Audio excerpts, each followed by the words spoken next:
Nous voici devant la CTL Chromebox CBX2, hein. C'est une Chromebox que j'ai déjà testé sur la chaîne, donc si vous êtes curieux et que vous voulez découvrir un peu les usages et son fonctionnement avec uniquement 4 Go de RAM, eh bien n'hésitez pas à aller regarder la vidéo, hein. Je vous ajoute le lien directement en description ou bien en pop-in juste au-dessus de celle-ci. L'objectif d'aujourd'hui, eh bien c'est de l'upgrader en termes de RAM, d'ajouter des RAM supplémentaires. Donc on part de 4 Go de RAM et on va rajouter une barrette de 8 Go de RAM, donc pour arriver théoriquement à 12 Go de RAM. Alors pour ce faire, il faut être à minima équipé, outillé, donc vous pouvez avoir effectivement des tournevis de précision. Moi j'ai un tournevis électrique de précision que j'avais acheté sur AliExpress pour environ, il me semble entre 10 et 20 € que j'utilise vraiment pour démonter de temps en temps des appareils électroniques du type smartphone, des jouets, etc. C'est vraiment utile parce que c'est livré aussi avec un ensemble d'embouts. Ensuite, alors il y a une chose aussi à noter, c'est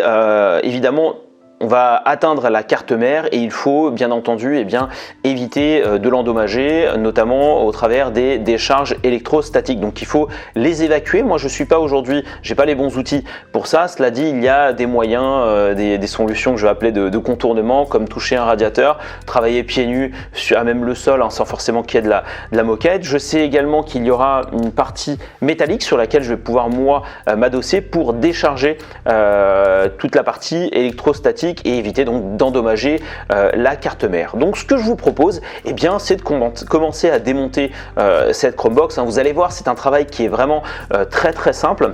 Donc on la retourne, ça va se passer vraiment au niveau du dos. Vous allez avoir tout d'abord 4 vis à retirer, donc les deux ici et deux également là sous le caoutchouc. Normalement on est censé avoir aussi un caoutchouc là, donc on va commencer à le faire. Je vais moi de mon côté choisir le bon embout. Hop, le voici. C'est assez simple et encore une fois c'est très pratique avec un tournevis électrique. Donc d'abord puisqu'il n'est pas hyper puissant, il faut d'abord que je démonte moi manuellement avant de l'activer.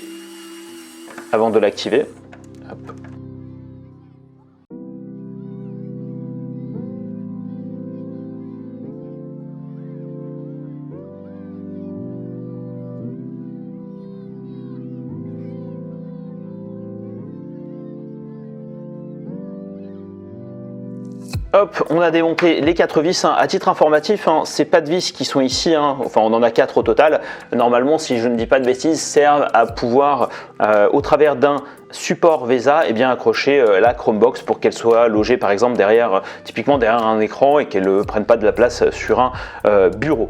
Donc là, comme vous l'avez vu, on a démonté les 4 vis. Maintenant, il suffit juste de retirer le capot du bas. Voilà, ça se fait assez facilement parce que c'est ces 4 vis qui retiennent l'ensemble. Donc là, on a une partie métallique qu'il va falloir aussi retirer. Vous avez 4 vis, on procède de la même manière.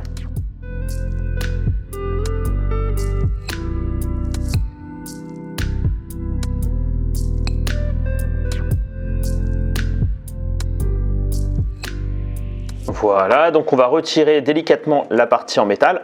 Elle s'enlève facilement. Alors, on ne la retire pas complètement parce qu'effectivement elle est quand même reliée directement à la carte mère via un câble dédié, comme vous pouvez le voir ici.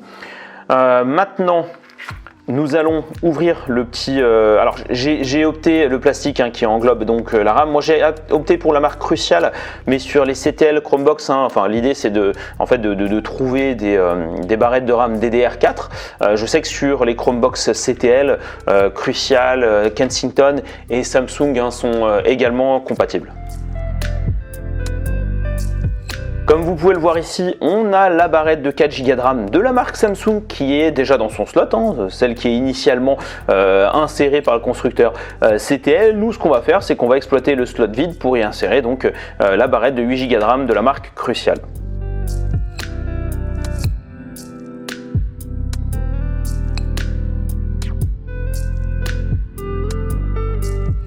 Donc voilà, on vient d'insérer les 8 Go de RAM directement dans la CTL Chromebox CBX2. Maintenant, plus qu'à remonter l'armature et de profiter de cette Chromebox. Donc ce que je vous propose, c'est de la remonter rapidement et ensuite de tester, faire une différence entre 4 Go de RAM et 12 Go de RAM sur cette Chromebox.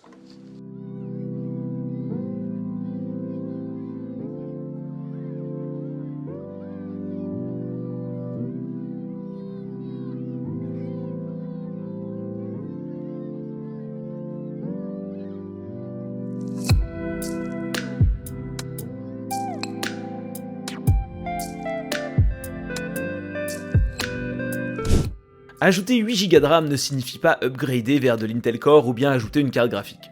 Vous allez remarquer un gain de temps global, de la rapidité et de la fluidité dans l'affichage de contenu. Le démarrage de la Chromebox est étonnamment plus rapide avec 4 Go qu'avec 12 Go de RAM, cependant les profils s'affichent d'un coup avec 12. Du côté du login, on gagne quelques secondes et un affichage plus instantané du bureau.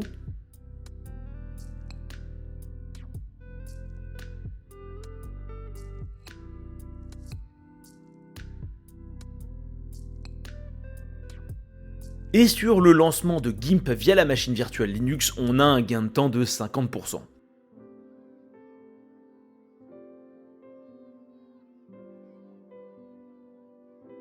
J'ai voulu également voir si Asphalt allait réussir à s'exécuter, mais sans succès, on reste sur un problème de performance graphique et potentiellement lié au processeur. J'en ai également profité pour tester les onglets ouverts sur des vidéos et j'arrive à en ouvrir 15 sans gros problème, là où je sentais les limites sur la version 4 Go de RAM avec 7 onglets ouverts. Comme vous l'avez vu, c'est simple d'ajouter des RAM sur ce type de Chromebox et le résultat pour ma part est plutôt convaincant et je compte l'utiliser au quotidien pour travailler et gagner de la place sur mon bureau.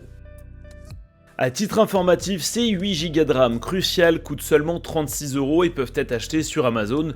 Je ne trouve pas le coût très onéreux, elles apportent quand même pas mal de fluidité, à vous de voir si c'est assez rentable. En tout cas, merci de m'avoir suivi sur ce nouveau contenu. Si cette vidéo vous a plu, je vous laisse liker, vous abonner à la chaîne si vous ne l'êtes toujours pas.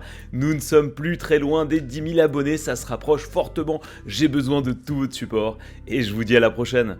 Ciao, bye bye.